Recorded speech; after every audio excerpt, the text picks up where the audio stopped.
It was a quiet morning in Frederick, Colorado. The sun peeked over the rooftops, lighting up the small town with warmth. Everything looked peaceful, like any normal day. But what lay beneath that calm sky was a dark, unfolding horror. Chris Watts stood in his driveway, looking concerned. He spoke with police officers, claiming he couldn't find his wife or his children. His face seemed calm, too calm. He pointed to the door, offered to let them inside. His voice was steady, but his eyes told another story. Something was off, very off. Just hours earlier, his wife Shanann had come home from a business trip. She walked through the front door late at night, tired but happy to see her family again. She was 15 weeks pregnant with their third child, a boy they had already named Nico. Upstairs, her daughters Bella and Celeste were sleeping in their beds. Everything seemed normal, until it wasn't. Shanann was a strong woman, outspoken, driven, and full of love. Her social media was filled with smiling family photos, videos of the girls dancing, and messages of love for Chris.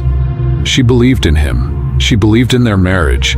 She shared their life with the world because she was proud of it, proud of her kids, proud of the man she thought Chris was. But Chris had changed. Hey, we want you to be a part of us on this channel. Click on the subscribe button now to join us on Crime Whispers. Turn on your notifications and leave us a like. He started working out more, eating cleaner, and paying more attention to his phone than to his wife. He was distant, he was cold, and Shanann felt it. She messaged friends wondering what was going on. She wrote things like, "I don't know who he is anymore, and he doesn't touch me." She was scared, not of violence, but of losing the man she loved. What she didn't know was that Chris was having an affair. Her name was Nicole Kessinger. They worked together at Anadarko Petroleum. Chris told Nicole he was separated, that he was sleeping in the basement, that he and Shanann were done. None of that was true. But Nicole didn't know. She believed him. And the more time they spent together, the more Chris began to believe his own lie. He wanted a new life, a fresh start, one where he wasn't a husband or a father, but just a man with no strings, no responsibilities, no one to answer to. So on August 13, 2018, Chris Watts made a decision that would shock the world. He waited until Shanann was asleep, and then he straddled her on the bed. He put his hands around her neck and started to squeeze. She fought back, she scratched at his skin, she tried to fight him off. But he didn't stop. And after a few minutes, she was gone. Just like that. Their unborn son, gone. Shanann, gone. He wrapped her body in a sheet. Then he turned his attention to Bella and Celeste. The little girls were awake. They had heard the noise. They knew something was wrong. "Is Mommy okay?" Bella asked. Chris didn't answer. He put Shanann's body in the back seat of his truck. He put the girls in the back too, alive and confused. Then he drove. It was still early morning, dark and quiet on the road. He drove to an oil site owned by his company, a place isolated and remote. When they got there, Bella and Celeste were still alive. Chris took Celeste first. He smothered her with a blanket. Then he did the same to Bella. "Daddy, no!" Bella cried. Those were her last words. Chris dropped their small bodies into 2 separate oil tanks. He buried Shanann in a shallow grave nearby, and then he drove away, thinking he could cover it up. When he got home, he played the role. He texted Shanann, called her phone, told her friends he didn't know where she was. When police arrived later that morning, he looked worried, but not too worried. He smiled for the cameras. He even gave a TV interview, asking the public to help find his family. It was all a lie. Police started to piece it together quickly. His neighbor's security camera showed Chris backing his truck into the garage in the early morning, something he never did before. His body language was off. He failed a polygraph. Investigators noticed he was unemotional, detached, cold. The pressure mounted. Then came the confession. Not all of it. At first, he claimed Shanann had killed the girls in a fit of rage, and he killed her in return. But that story didn't hold. Eventually, he admitted the truth. All of it. He killed them. All of them. On purpose. People were shocked, angry, heartbroken. The story spread like wildfire, not just because of the horror, but because of how normal Chris had seemed. A dad, a husband, a quiet guy with a calm voice. That's what made it worse. He didn't look like a monster. He looked like your neighbor. In court, he pled guilty to avoid the death penalty. He received 5 life sentences, no chance of parole. During the hearing, Shanann's family spoke through tears. Her father couldn't find the words. Her mother said, "You are not a monster. That's too kind. You are evil." Nicole, the mistress, disappeared from public view. She later said she had no idea what Chris was planning, that if she had, she would have stopped it. But it was too late. Chris destroyed everything. For what? A new life? A fresh start? What he got instead was a prison cell, a legacy of shame, and a place in history as one of the most chilling family murderers of all time. Shannann's story didn't end there. People around the world began to remember her, not just as a victim, but as a mother who loved fiercely, as a woman who deserved better. Her daughters, Bella and Celeste, became symbols of innocence lost, a reminder of how fragile life can be. And the footage, oh the footage, the body cam clips, the interrogation room tapes, the neighbor's CCTV, the texts. All of it added up to one of the most documented murders in modern memory. A real-time unraveling of a killer hiding in plain sight. He smiled while lying. He faked concern. He played the part. But the truth always finds its way out. And the truth here was this. Chris Watts wasn't just a killer. He was a man who valued his own freedom more than the lives of his children. More than the life of the woman who loved him. He didn't snap. He planned it. He Googled how to prepare. He texted lies while plotting. He imagined a new life and tried to erase the one he already had. But he failed, and in doing so, left behind scars that can never fully heal. Shanann's parents now speak out about domestic violence and narcissistic abuse. They say no one saw it coming, that Chris wore a mask for years, that he fooled them all. And maybe that's the scariest part. Not the murders, not the lies, but the mask. The way evil can hide behind a smile, behind a husband, behind a dad playing with his kids. In the end, what happened in that quiet Colorado home was more than murder. It was betrayal, it was cold, and it was real. And for the world watching, it was a reminder. Sometimes the people you trust the most are the ones you should fear the most. The questions kept piling up. How could a man murder his pregnant wife and 2 daughters with such calm? Why didn't anyone see this coming? Was it rage? Was it panic? Or was it always the plan? Chris Watts had no criminal record, no history of violence. He wasn't loud or explosive. He was quiet, passive. But underneath that calm exterior was something colder. A man who didn't know how to confront problems, so he erased them. He didn't want to be a villain. He wanted to be free. What do you think about this tragic event? Please leave your thoughts in the comment section and tell us where you are watching from. Your engagement helps us grow this channel. So he rewrote the story, one corpse at a time. Shanann wasn't perfect.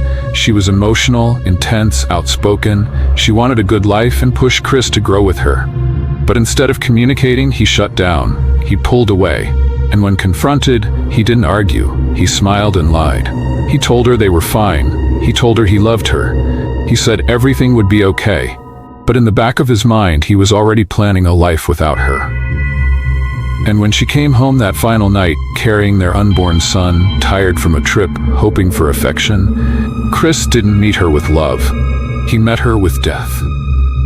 That night, she walked through the door like always.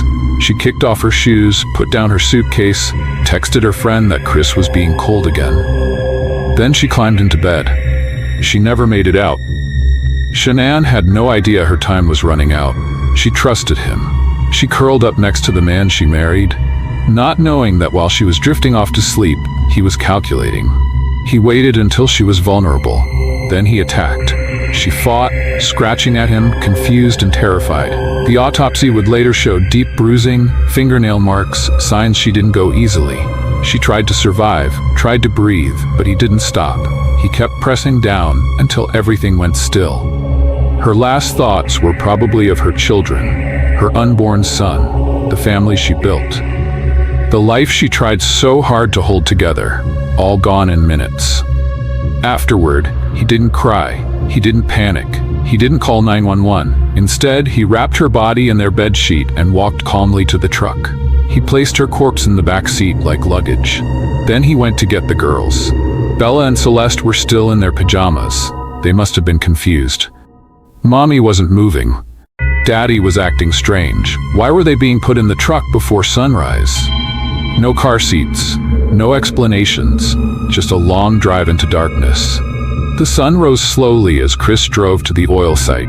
In the back seat, Bella sat next to her mother's lifeless body. Celeste leaned against her sister, asking if Mommy was okay. Imagine being 4 years old and sitting inches from death, too young to understand what's happening, but old enough to feel the danger. When they arrived, Chris acted quickly. He took Celeste first. He smothered her with her own blanket. Then he returned for Bella. She knew. She had seen too much. She had heard too much. And still, even as he moved toward her, she clung to hope. "Daddy, no," she said. Those were her last words. After the murders, Chris dropped Bella and Celeste into 2 separate oil tanks. The openings were only 8 inches wide. Their small bodies had to be forced in. He buried Shanann in a shallow grave nearby. Then he left. No tears, no hesitation. He went home, texted Shanann's phone to create an alibi. He called her best friend, pretending to be confused and concerned. When the police came knocking, he acted helpful, calm, cooperative. But nothing about Chris's story made sense. Neighbors said he wasn't himself. One even told the cops, "He's acting weird. He never backs his truck in like that." The surveillance footage proved it. Chris had backed into his garage early that morning to load the bodies, trying to avoid detection. In his interviews, he barely blinked. His body language was closed, his voice monotone. He failed a polygraph miserably. At one point, an agent told him bluntly, "Chris, it's time to stop lying." Eventually, the pressure cracked him. He confessed, but still tried to twist the story. First, he claimed Shanann killed the girls and he killed her in rage. But that lie didn't hold up under forensic evidence. The truth was clearer than ever. He killed them all. The courtroom was packed during the sentencing. Chris sat in a prison jumpsuit, staring at the floor as Shanann's family sobbed. Her father could barely speak. Her mother's voice broke as she called Chris the most evil man alive. The judge didn't hold back. "This is the most inhumane and vicious crime I've handled in my career." Chris was sentenced to 5 life terms, no parole, no mercy. He now spends his days inside a maximum security prison in Wisconsin. Isolated, watched, alone. He says he thinks about his family every day, that he's found God, that he wishes he could go back and change everything. But no amount of prayer or regret will bring back what he destroyed. Shanann's family continues to speak out. They travel, share her story, raise awareness for emotional abuse and domestic violence. They say the warning signs were there, subtle, quiet, but deadly. The truth is, narcissistic abuse isn't always loud.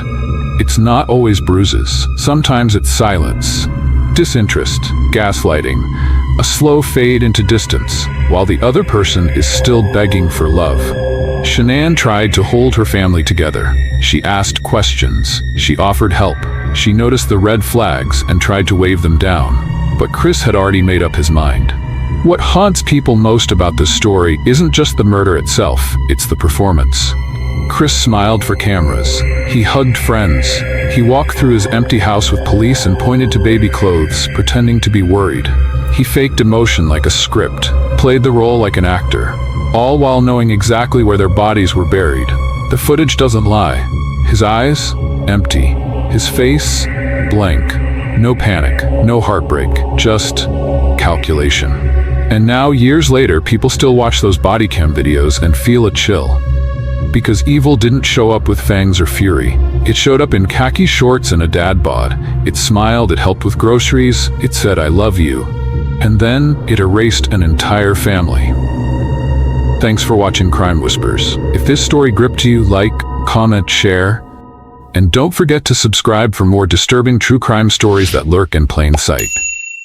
Thanks for watching, and see you in the next video.